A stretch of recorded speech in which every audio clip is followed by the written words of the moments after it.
Un procès pour enfin libérer la parole. À partir de ce mercredi 14 décembre, le chanteur Stéphane Métro sera au tribunal pour des accusations gravissimes d'atteinte sexuelle sur mineurs par personne ayant autorité. Ce procès n'est pas le premier pour lui puisqu'il a déjà été jugé et condamné par le passé. En 1996, à 20 ans, il avait été condamné à 18 mois de prison avec sursis pour atteinte sexuelle avec violence, contrainte, menace, surprise sur deux mineurs de 11 ans devant le tribunal de grande instance de Privas, en Ardèche. Extrêmement reconnu dans le monde du spectacle, l'homme de 46 ans a enchaîné les rôles ces 20 dernières années, Dracula, Roméo et Juliette, Roi Arthur, etc. Et les emploie dans des écoles de comédie musicale et de chant.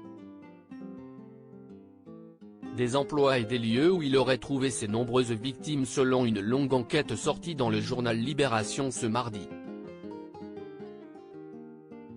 Pendant 6 mois, le quotidien a en effet réussi à enquêter pour retrouver 6 victimes présumées de l'homme, qui décrivent toutes les mêmes procédés. S'arrangeant pour que les jeunes s'attachent à lui, il leur aurait ensuite imposé des rapports sexuels sous emprise ou malgré un non-consentement. Parmi les témoins se trouve un jeune homme que personne n'a oublié, Gwendal Marie Moutou. Alors qu'il vient d'entrer dans l'adolescence, à la fin des années 2000, le jeune homme fait ses débuts sur scène en interprétant Simba dans la comédie musicale Le Roi Lion. Quelques semaines plus tard, il participe à La France a un incroyable talent et se rapproche de Stéphane Métro, qu'il recroisera à l'ECOM, une prestigieuse école dont l'accusé est professeur. Je me retrouve seul, un peu paumé et c'est à ce moment-là, selon lui, que tout a commencé. Il procédait avec méthode. J'avais 14 ans et demi. J'étais en train de muer, je me posais plein de questions.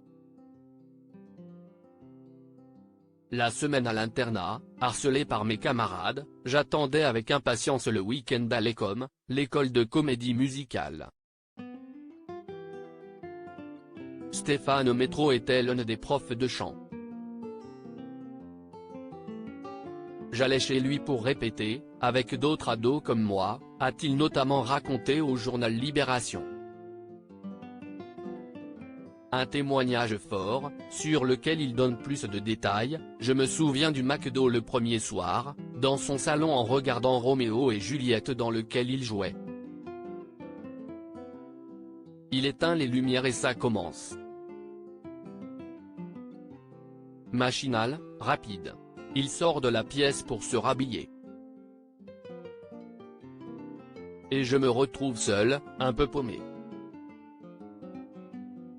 À chaque fois, ça s'est passé comme ça. Ça s'est reproduit plusieurs fois pendant 8 ou 9 mois, avant que je n'arrive à dire non.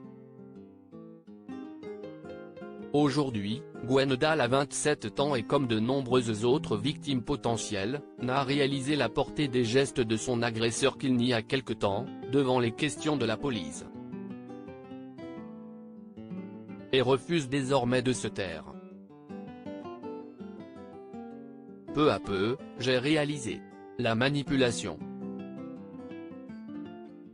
son côté prédateur, l'emprise. Toute cette culpabilité que je portais depuis des années. La pédocriminalité, on a l'image d'un pervers, vieux, dégoûtant alors qu'un fait, ce n'est pas du tout ça, si est beaucoup plus sournois, explique-t-il.